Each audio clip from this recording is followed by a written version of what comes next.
찬양으로 예배를 섬겨주시는 믿음 찬양대에 감사합니다. 말씀은 사도행전 12장 5절부터 12절까지 말씀입니다. 사도행전 12장 5절부터 12절까지 말씀을 봉독해 드리겠습니다. 이에 베드로는 옥에 갇혔고 교회는 그를 위하여 간절히 하나님께 기도하더라. 헤롯이 잡아내려고 하는 그 전날 밤에 베드로가 두 군인 틈에서 두 쇠사슬에 매여 누워 자는데 파수꾼들이 문 밖에서 옥을 지키더니 호련히 주의 사자가 나타나매 옥중에 광채가 빛나며 또 옆구리에 베드로의 옆구리를 쳐 깨워 이르되 급히 일어나라 하니 쇠사슬이 그 손에서 벗어지더라. 천사가 이르되 띠를 띠고 신을 신으라 하거늘 베드로가 그대로 하니 천사가 또 이르되 겉옷을 입고 따라오라 한데 베드로가 나와서 따라갈새 천사가 하는 것이 생시인 줄 알지 못하고 환상을 보는가 하니라. 이에 첫째와 둘째 파수를 지나 시내로 통한 쇠문에 이르니 문이 저절로 열리는지라. 나와서 한 거리를 지나매 천사가 곧 떠나더라. 이에 베드로가 정신이 들어 이르되 내가 이제야 참으로 주께서 그의 천사를 보내어 나를 헤롯의 손과 유대 백성의 모든 기대에서 벗어나게 하신 줄 알겠노라 하여 깨닫고 마가라 하는 요한의 어머니 마리아의 집에 가니 여러 사람이 거기에 모여 기도하고 있더라. 아멘. 할렐루야. 좋으신 하나님을 찬양합니다. 곳곳에 산불도 나고 공기도 안 좋고 또 재도 날리고 한데 어떻게 다 편안하십니까? 안 편하십니까? 우리 좌우에 계신 분들에게 한 주간 동안 평안하셨습니까? 인사 좀 나눠주시면 감사하겠습니다. 한 주간 동안 모두 평안하셨습니까? 반갑습니다. 환영합니다. 험한 세상 가운데서도 하나님께서 우리를 지켜주시기 때문에 이 자리에 나와서 찬송하고 예배할 수 있는 줄로 믿습니다. 제가 어렸을 때 교회에서 부르던 노래 가운데 항상 기억이 나는 노래가 예수께로 가면 나는 기뻐요.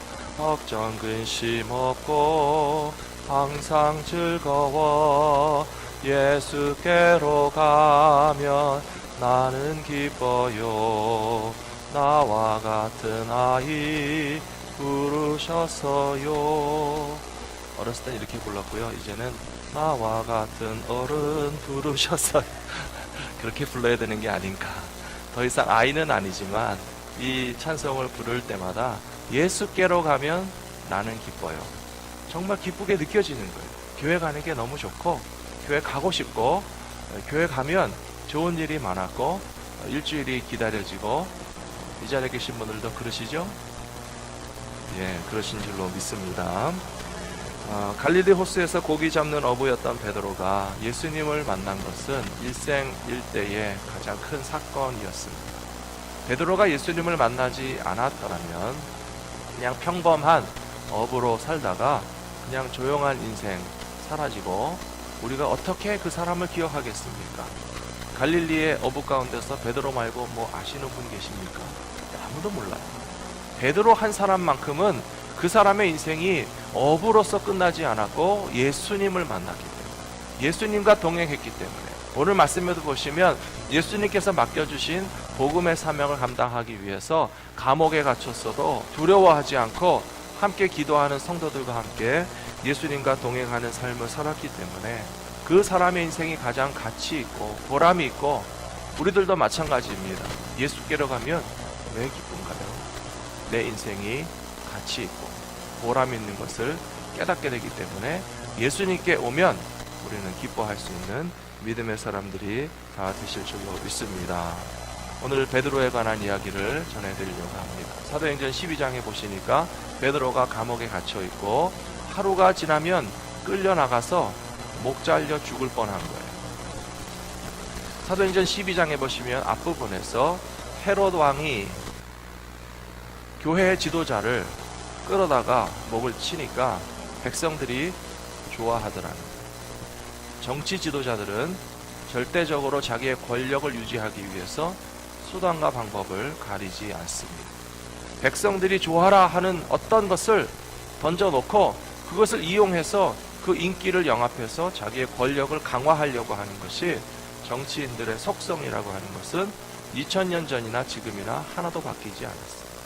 그래서 교회 지도자의 목을 치니까 사도행전 12장 2절에 보시면 요한의 형제 야고보를 칼로 죽이니 유대인들이 이 일로 인하여 기뻐하는 것을 보고 이제 베드로를 잡아다 놓고 베드로도 죽이면 이 백성들이 좋아하겠지라고 해서 죽기 하루 전날에 하나님께서 베드로를 살리시기 위해서 천사를 보내주셨다 하는 것이 오늘 말씀의 내용이 아닙니까?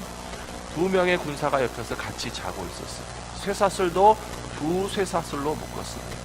옆에서 군인이 함께 쇠사슬을 묶고 자고 있는데도 불구하고 거기서 혼자 일어나가지고 쇠사슬이 풀리고 중간 문이 열리고 다음 문이 열리고 길로 향하는 문이 다 열리고 바깥에 나오기까지 베드로는 믿어지지가 않았다. 사랑하는 성도 여러분, 주님과 함께 살 때에, 주님을 따라 살기로 작정할 때에 예수님과 함께 사는 것이 내 인생의 목적이고 내 삶의 이유라고 고백할 때에 하나님께서 우리를 그렇게 건져주시고 이끌어주시고 보호해 주실 줄로 믿습니다. 베드로가 예수님을 만나서 얼마나 좋았는지, 얼마나 좋았든지 제일 처음부터 베드로는 배를 버리고 예수님 따라갔어요. 아버지도 뒤에 놓고 예수님 따라갔어요. 그물도 버려두고 예수님 따라갔어요. 사랑하는 성도들, 이 자리에 오실 때에도 어떤 분들은 비슷한 희생의 대가를 치르고 오신 분들이 계십니다. 오늘 비즈니스 하셔야 되는데 예배 먼저 드리고 비즈니스 가자 하시는 분들이 있습니다. 오늘 집에 중요한 일이 있어서 뭔가 그 일을 내가 처리해야 되는데 그래도 예배 드리고 그 일을 처리하자. 혹은 육신이 좀 연약하고 피곤한데 주일 아침 좀 더 자고 싶지만 그래도 예수님 만나러 가서 예배 드리고 그 다음에 쉴 때 쉬더라도 주님께서 내게 새 힘 주실 것이다 라고 하는 믿음으로 나오신 분들은 결코 예수님으로 말미암아 실망하지 않으시게 될 것이라고 저는 믿습니다. 베드로가 그런 삶을 살았습니다. 예수님과 동행하는 3년 기간 동안에 얼마나 신났는지 모릅니다. 예수님과 함께 다니면요 병든 자가 낫는 것을 보죠. 예수님이 고쳐주시는데도 불구하고 베드로는 마치 자기가 고쳐준 것처럼 기분이 좋았어요.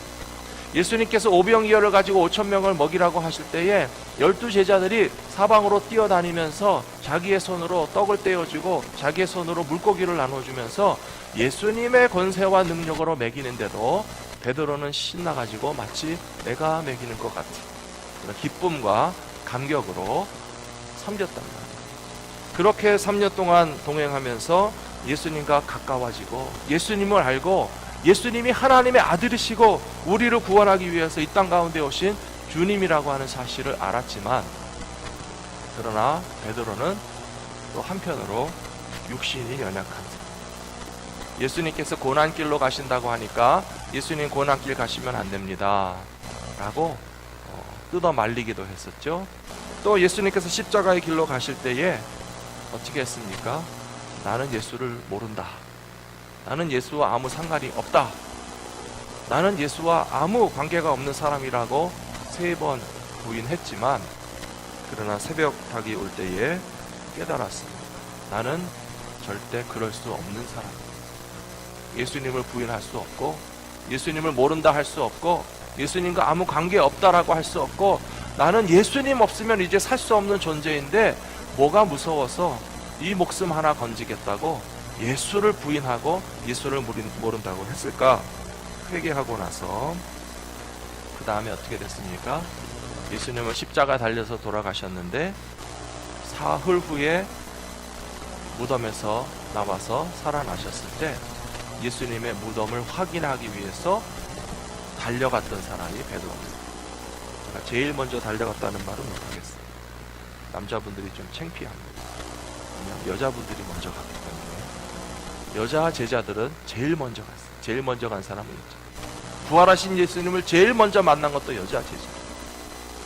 예수님의 빈 무덤을 확인한 것도 여자 제자들이고 살아나신 예수님을 처음 본 사람도 여자 제자들이고, 숨어있는 남자 제자들에게 찾아가서 예수님의 무덤이 비어있을 뿐만 아니라 살아나셨다라고 하는 소식을 듣자 그 중에서는 그래도 제일 빨리 달려간 사람이 베드로였어요. 베드로가 달려가서 예수님이 살아계시다는 사실을 확인하고 나니까 너무 기쁩니다. 그래서 베드로의 삶이 변화됐습니다. 오늘 말씀에 나와 있는 것처럼 이젠 더 이상 죽음도 두려워하지 않는다. 감옥에 들어가도 염려하지 않는 거예요. 그리고 내가 있어야 할 것, 내가 해야 할 일이 있다면 그것은 예수 믿는 주님의 백성들을 돌보아 주는 것이고, 한 영혼이라도 더 구원하게 하는 일을 위해서 내 목숨 다하는 날까지 복음을 전파하고 부활의 증인으로서 살아야 되겠다라고 결단했던 베드로와 같이 예수님과 동행하며 살아가시는 저와 여러분들이 되시기를 부탁합니다. 예수님은 살아계십니다. 믿으십니까? 부활주일에만 하는 얘기가 아니에요. 예수님 다시 사셨다 하는 것은 1년에 한 번 부활주일에만 얘기하고 지나가는 것이 아니고요. 우리는 왜 토요일 안식일에 예배를 드리지 않고 썬데이 주님의 날 예배 드리는지 아십니까? 썬데이 새벽이 주님께서 부활하신 날, 주일날이 예수님 부활하신 날이에요. 전 세계 모든 교회들이 썬데이에 예배를 드리는 이유가 있다면, 예수님은 금요일날 무덤에 들어가셨고 토요일 온종일 무덤 속에 계시다가 일요일 새벽에 다시 살아나셨기 때문에 예수 그리스도의 부활을 축하하고 셀러브레이트하고 기뻐하고 예수님 살아계신다 하는 사실 때문에 우리가 예배할 수 있기 때문에, 주님의 날 하나님 앞에 예배하시는 저와 여러분들은 이 자리에서 살아계시는 예수님을 다시 한번 만나게 될 줄로 믿습니다. 예수님이 다시 살아계신다면 우리는 걱정할 것이 하나도 없습니다. 그렇죠? 자신 있게 대답을 못 하시는군요. 네, 오늘 말씀 첫 번째, 가족 같은 교회, 가고 싶은 교회. 어떤 교회가 가야 할 교회고 떠나고 싶지 않은 교회이고 반드시 거기에 함께 머물고 싶은 교회이겠습니까? 제가 오늘 말씀을 준비하게 된 동기는 바로 거기에 있습니다. 사랑하는 성도 여러분, 여러분들의 교회가, 우리 교회가 가고 싶은 교회이십니까? 떠나고 싶지 않은 교회이십니까? 항상 같이 있고 싶은 그런 교회이십니까? 정말 그런 교회 되셨으면 좋겠어요. 근데 그것이요, 여러 가지 이유가 있을 수 있습니다. 사람이 좋아서일 수도 있어요. 찬양대가 찬양을 잘해서일 수도 있어요. 국밥이 맛있어서일 수도 있어요. 이렇게 바이올린도 있고 첼로도 있고 아름다운 악기로 연주해 주시니까 이 교회 좋은 교회예요. 설교 말씀을 들으면 목사님 말씀 때문에 하나님의 은혜를 받으니까 좋은 교회예요. 다 복합적으로 그것이 함께 역사해야 되는데요, 다 빼놓고 단 한 가지, 이 교회가 가고 싶은 교회고 있어야 할 교회고 떠나고 싶지 않은 교회가 될 수 있는 마지막까지 남아있는 한 가지 이유가 있다면, 이곳에서 예수님을 만나기 때문에. 그런 고백을 가지신 저와 여러분들이 되시기를 부탁합니다. 오늘 말씀 제목이 바로 그겁니다. 가고 싶은 교회, 가야 할 교회, 가족 같은 교회. 오늘 성경 말씀을 제가 읽어보니까요, 기도하는 교회, 기도하는 교회. 함께 모여서 마음을 모아서 기도하는 교회이기 때문에 그런 교회는 가야 하고 그런 교회를 떠날 수 없고 그런 교회 가면 좋구나, 예수님 만날 수 있구나. 모여서 기도하는 성도들은 예수님을 만나시게 될 줄로 믿습니다. 사도행전 12장 5절에서 베드로는 옥에 갇혔고 교회는 그를 위하여 간절히 하나님께 기도하더라, 그렇게 되어 있습니다. 문제가 있으면 같이 기도하셔야 되고요, 어려움이 있을 때 같이 기도하셔야 되고요, 병든 사람이 있으면 같이 기도하실 때 주님이 고쳐 주실 줄로 믿습니다. 오늘 본문 말씀 끝에도 보시면 사도행전 12장 12절에서 깨닫고 마가라 하는 요한의 어머니 마리아의 집에 가니 여러 사람이 거기에 모여서 기도하고 있더라. 베드로가 예루살렘에서 갈 수 있는 집이 누구네 집이겠습니까? 자기 집이시겠습니까? 아니거든요. 베드로는 갈릴리 사람이에요. 그의 가족들은 갈릴리에 아직도 남아 있었을지도 모르고 그에게 혹시 부동산이 있다면 갈릴리 지역에 있었어요. 옛날에는 뭐 부동산이 안 비쌌고요. 다 동네마다 각자 마을집 짓고 살 수 있었어요. 그런 작은 내 집은 갈릴리에 있는데 감옥에 들어가서 죽을 뻔했는데 천사가 끌어내니까 누구네 집에 갔어요. 누구네 집에 갔어요? 마가라 하는 요한의 어머니 마리아의 집에 갔는데 이거는 그냥 집이야. 기도하는 사람들이 모여있는 집이에요. 감옥에 들어갔을 때에도 기도하기 시작했고 감옥에서 나올 때까지도 그 집에 모여서 성도들이 계속 기도하고 있었는데 성도들이 모여서 기도하는 집을 요즘 말로 뭐라고 얘기합니까? 두 글자로? 교회라고 얘기하죠. 교회라고 얘기하죠. 베드로가 감옥에서 나와서 집으로 갔어요. 그러나 요즘 말로 말하면 베드로는 감옥에서 나와서 교회로 갔어요. 교회에 가보니까 덩그러니 건물만 있는 것이 아니라 성도들이 모여서 거기서 기도하고 있다는 것이죠. 사랑하는 성도 여러분, 건물이 교회가 아닙니다. 성도들이 모여서 기도하면 거기가 교회가 될 줄로 믿습니다. 주님께서 모여서 기도하는 성도들의 삶 가운데 큰 역사를 항상 일으켜 주신다라고 저는 믿습니다. 오늘 성도님들과 나누고 싶은 기도의 응답이 몇 가지가 있는데요. 지난 주 중에도 우리 성도님들 가운데 암을 이겨냈다 하는 소식이 두 가지나 한 가지인 줄 아셨죠? 두 가지 들어왔습니다. 우리 권사님 중에 한 분이 8일 아침에 이 브레인에 있는 캔서 수술을 받으시기로 했는데 하루 이틀 전에 가서 검사해 보니까 분명히 있던 게 없어졌다. 분명히 있었어요. 의사들이 뭐 거짓말 하겠습니까? 찍어보고 있으니까 수술하자고 그랬지 없는데 수술하자고 그랬겠어요. 근데 어느 정도 시간이 지나서 정말 수술 직전에 다시 확인해 보니까 없더라. 그분이 너무 기뻐서 정말 뇌수술 받을 뻔했는데 안 받아도 되니까 그렇게 기쁜 일이 없었어요. 정말 하나님께 감사하고 계시고요. 또 우리 집사님 한 분이 어제 저녁에 저녁 늦게 저에게 알려주셨으니까 여러분들이 모르는 최신 뉴스를 가르쳐드립니다. 암 수술을 2번이나 받으신 집사님이 최근에도 항암 치료를 계속 받으셨는데 혹시 몸 안에 암세포가 남아있는가 하여서 주사를 넣고 온몸을 쫙 찍어보니까 의사가 암만 눈을 씻어봐도 몸 안에서 암세포가 하나도 없더라. 얼마나 놀랍습니다. 그러니까 모여서 기도하셔야 돼요. 집이 교회가 아니고 건물이 교회가 아니고 모여서 기도하는 사람들이 모인 장소가 교회입니다.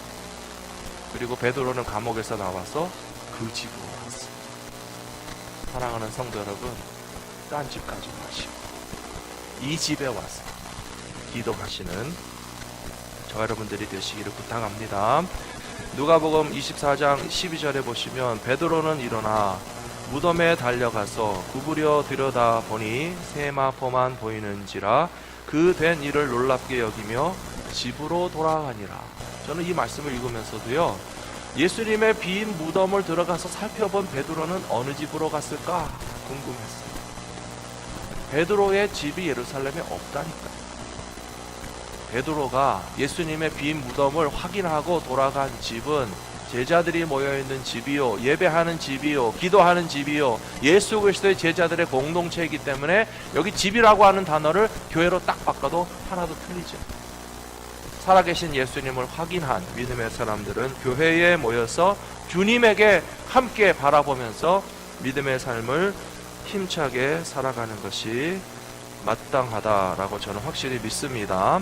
그런데 그 다음 13절에 보시면 그날에 그들 중 둘이 예루살렘에서 25리 되는 엠마오로 하는 마을로 가면서 이 모든 된 일을 서로 이야기하더라. 그들이 서로 이야기하며 문의할 때에 예수께서 가까이 이르러 그들과 동행하시나 예수인 줄 못 알아봤다. 아시죠? 엠마오로 가는 두 제자. 왜 이 두 제자는요 예루살렘에서부터 멀어져 갔어요. 어디로 가는 거예요? 자기 집으로 가는지 모르겠어요. 친구 집으로 가는지 모르겠어요. 아니면 정처 없이 도망가는 길인지 모르겠어요. 예수님은 예루살렘에 계시다가 예루살렘에 있는 무덤에서 살아나셨는데 베드로는 그것을 보고 확인하고 교회에 가서 제자들과 함께 야, 예수님 정말 살아나셨구나 그러고 있는데 그들 중 두 사람은 이런 소문이 오고 가는 중에도 모르고 간 거 아니에요. 분명히 예수님의 무덤은 비어있고 예수님이 살아나셨다라고 하는 여자들의 이야기를 들었는데도 불구하고 순서적으로 그렇게 돼 있잖아요. 엠마오로 가는 두 제자는 그런데도 불구하고 도망가고 있었어요. 그런데도 불구하고 교회에서 떠나가고 있었어요. 그런데도 불구하고 부활의 주님을 간증하는 여인들의 말을 믿지 않고, 물론 2000년 전에 안타깝게도요 여성들에게는 증거 능력이 없었어요. 여자분들은 재판정에 가서 암만 위트니스가 돼도 그거를 법적으로 인정해 주지 않았어요. 그렇다 할지라도 부활하신 예수님을 만난 제자들의 간증이 있고 베드로가 확인했고 예수님이 살아나셨다는 얘기를 듣고도 엠마오로 가는 이 두 제자는요 도대체 어떻게 된 겁니까? 그들의 마음이 어두워졌어요. 부활하신 예수 그리스도를 향하여 집중할 수 있는 생각을 잃어버린 채 근심과 염려 가운데 어두워지는 저녁을 향하여 멀어지는 사람들은 기운이 점점 떨어지게 됐어요. 더 길을 못 가고 쉬었다 가자. 여관에 들어가서 식탁을 받았는데 예수님께서 동행하시다가 떡을 떼어 주실 때에 예수님이시고 하는 것을 깨달으니까 그 다음에 어떻게 했어요? 밥 먹고 잤나요? 아니에요. 박차고 일어나서 뛰어갔어요. 이 세상, 예수님 살아계신 것도 모르고 기운이 빠져가지고 해는 져가는데 엠마오를 향해서 터덜터덜 걸어가다가 더 이상 지쳐서 못 가겠으니까 여관방에서 잠이나 자려고 그랬더니 예수님이 살아계시다는 사실을 만나니까 다시 옷 챙겨 입고 신나서 예루살렘으로 그 깊은 밤중에 도로 뛰어가서 예수님 살아계신 것을 우리가 봤다 라고 이야기합니다. 사랑하는 성도 여러분, 그것이 신앙생활. 그것이 신앙생활. 살아계신 예수님을 만나는 사람들은 어두운 밤에도 달려가게 될 줄로 믿습니다. 지친 마음에 새로운 용기를 주실 줄로 믿습니다. 예수님의 살아계심을 확인하지 못했을 때는 공동체에서부터 멀어지게 돼 있어요. 간증하는 사람이 있어도 멀어지고 은혜 받은 사람이 있어도 멀어지고 예수님 만났다는 사람이 있어도 나는 몰라. 점점 그 공동체에서 흩어져서 둘이서 멀리 가는데, 그런데 그런 엠마오로 가던 두 제자에게도 주님이 찾아와 주시고 곁에서 말씀을 주시고 그들을 위하여 떡을 떼어 주실 때 눈이 밝아져서 예수님이신 줄 알아보게 될 때에 기뻐서 다시 제자들의 공동체로 달려감과 같은 그런 기쁨의 신앙생활을 하실 수 있는 저와 여러분들이 되시기를 축원합니다. 제가 부른 찬송가가 바로 그거예요. 예수께로 가면 나는 기쁨. 예수님을 만났기 때문입니다. 끝으로 주님이 계신 곳에는 영생의 말씀이 있습니다. 요한복음 6장 67절 68절 같이 읽어보겠습니다. 예수께서 12 제자에게 이르시되 너희도 가려느냐? 시몬 베드로가 대답하되 주여 영생의 말씀이 주께 있사오니 우리가 누구에게로 가오리이까? 이해되지 않는 일들은 많이 있습니다. 예수님이 살아나셨다는 얘기를 듣고도 낙심해서 엠마오로 가던 두 제자도 이해가 안 되고요. 예수님이 병 고쳐 주셨는데도 불구하고 병 고침 받은 다음에 예수의 곁을 떠나는 제자들도 이해가 안 되고요. 오병이어를 가지고 5,000명을 먹이실 때 신나게 받아 먹고 그때는 좋아가지고 어떻게 했는지 아세요? 경제 문제를 해결하실 분은 예수님밖에 없다. 왕으로 삼자, 예수님을 왕으로 세우자라고 하던 사람들이요, 오병이어 받아 먹은 거 식사 소화되고 배 꺼지니까 다 터졌어요. 호산나 호산나.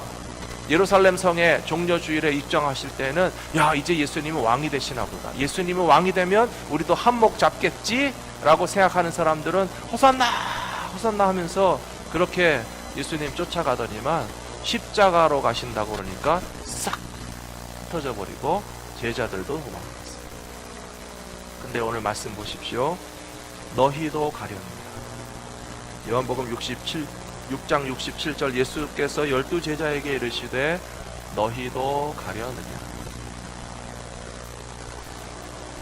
저는 목회를 하면서 가끔씩 이런 느낌이 듭니다. 예수님의 마음이 느껴져요. 좋을 때는 성도들이 열심히 모여서 주를 위해서 충성하다가 어렵고 힘든 일이 있을 때는 쓱 빠지는 경우도 있거든요. 아, 예수님 마음이 이랬겠구나. 너희도 가려느냐. 그런데 그 다음 68절에 보시면요, 역시 제자 중에 1등 제자는 베드로. 시몬 베드로가 대답하되 주여 영생의 말씀이 주께 있사오니 우리가 누구에게 가오리이까. 사랑하는 성도 여러분, 예수님에게서부터 멀리 도망가야 할 이유가 없습니다. 신앙 공동체에서부터 물러나고 피하여 숨어야 할 이유가 전혀 없습니다. 주님만이 우리에게 영생의 양식을 주시고 영혼의 목마름을 만족하도록 채워주실 것이라고 저는 믿습니다. 지금 현재 북가주 남가주의 산불로 수십만 명이 대피하고 있습니다. 이미 불길을 피하지 못해서 사고로 죽은 분들이 굉장히 많습니다. 또 가옥이 수천 채가 순간적으로 다 탔습니다. 남가주 산불도 지금 150채 정도 집이 탔다고 합니다. 그리고 말리부 시민 전체가 지금 대피 상태에 있습니다. 그런 재난이 다가왔을 때 꼭 필요한 것이 있다면 피난처, 대피소입니다. 대피소라고 하는데 시원치 않아요. 뭐 강당일 수도 있고 체육관일 수도 있고 학교 교실일 수도 있어요. 거기가 내 집만큼 편하겠습니까? 굉장히 불편할 겁니다. 잠자리도 불편하고 먹을 것도 시원치 않고 낯선 사람들이 주변에 들락날락 하는데 밤에 잠도 제대로 자지 못합니다. 가족들이 낮에 나갔는데 만일에 그 사이에 불이 나고 대피하게 돼서 각각 흩어졌던 가족들이 어떻게 대피소에서 만났다고 생각해요. 얼마나 반갑겠습니까? 아버지 출근하시고 아이들 학교 가고 엄마 집에 있다가 집에 불나서 각자 다 도망갔다가 피난처에서 식구들을 만나게 되면 피난처의 시설이 시원찮은 거 아무 문제 되지 않아요. 체육관이면 어떻고 맨바닥이면 어떻고 식은 빵 한 조각을 주면 어떻습니까?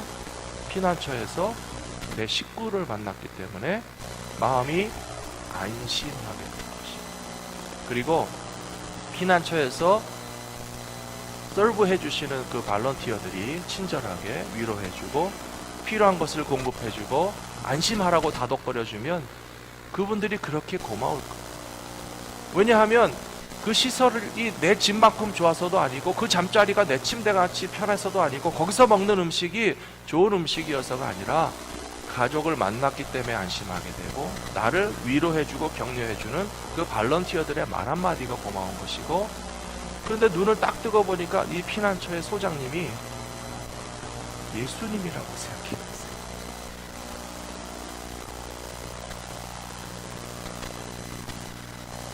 걱정할 게 하나도 없습니다.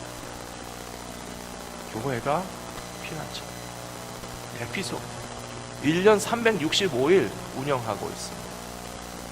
교회라고 하는 대피소에 오시면 처음에는 불편할 수 있습니다.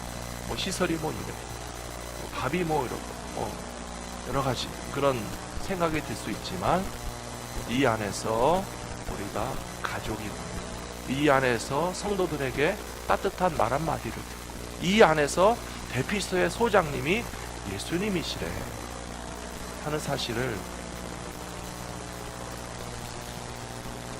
깨닫게 되면 교회에 가지 말라는 것입니다.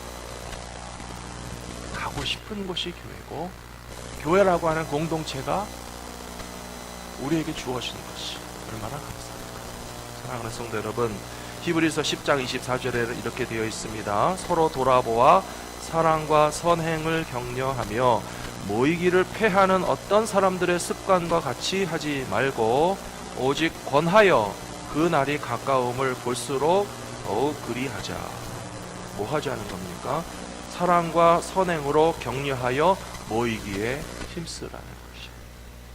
사랑하는 성도 여러분, 하나님께서 우리에게 교회를 우리 영혼의 피난처로 주셨고, 이 험한 세상 재난과 사고가 많은데 가족이 모일 수 있고 위로를 받을 수 있고, 다 없어도 교회는 뭐가 있다고요? 예수님이 계시다. 예수님을 만나실 수 있는 이곳에서 주님을 만나고 안심하고 살아가실 수 있는 저 여러분들이 다 되시기를 주님으로 축복합니다. 기도하겠습니다. 아버지 하나님, 험한 세상 가운데서도 우리를 지켜주시는 분이 주님이신 것을 다시 한번 깨닫게 해주시니 감사합니다. 베드로가 예수님과 함께 있으면서도 안심하지 못할 때에는 두려워했고 도망갔고 예수를 부인했고 멀리 피할 때도 있었지만, 주님이 살아계시고 함께 계시는 것을 믿을 때에 감옥에서도 두려워하지 않고 환난과 핍박이 있어도 기도하는 성도들의 공동체 가운데서 주님의 양떼를 보살피면서 믿음으로 그 모든 위기를 넉넉히 헤쳐나갔던 그 믿음을 우리에게도 허락하여 주시옵소서. 예루살렘에 있는 집이 다른 집이 아니요 성도들이 기도하는 집이고, 예루살렘에 있는 마가의 다락방이 예수 그리스도의 부활하심을 체험하고 확신한 그런 주님의 제자들의 공동체가 되었던 것처럼, 오늘 이 시대에도 모든 교회들과 특별히 우리 교회가 부활하신 예수님을 만나는 집이 되게 하여 주시옵소서. 함께 기도하는 교회가 되게 하여 주시옵소서. 우리에게 다가오는 많은 어려움과 위험들도 넉넉히 이겨낼 수 있는 승리하는 주님의 제자들의 공동체가 되게 하여 주시어서 언제라도 이곳을 향하여 달려와서 피난처 되시는 주님의 품 안에 안길 때에 험한 세상을 이겨낼 힘을 넉넉히 허락해 주실 뿐만 아니라 영원한 천국을 우리에게 허락하여 주심을 바라보며 소망 중에 즐거워하며 살아갈 수 있는 우리 교회와 모든 성도들이 다 될 수 있도록 항상 지켜 주시옵소서. 모든 말씀 우리 주 예수 그리스도의 이름으로 간절히 기도 올리옵나이다. 아멘.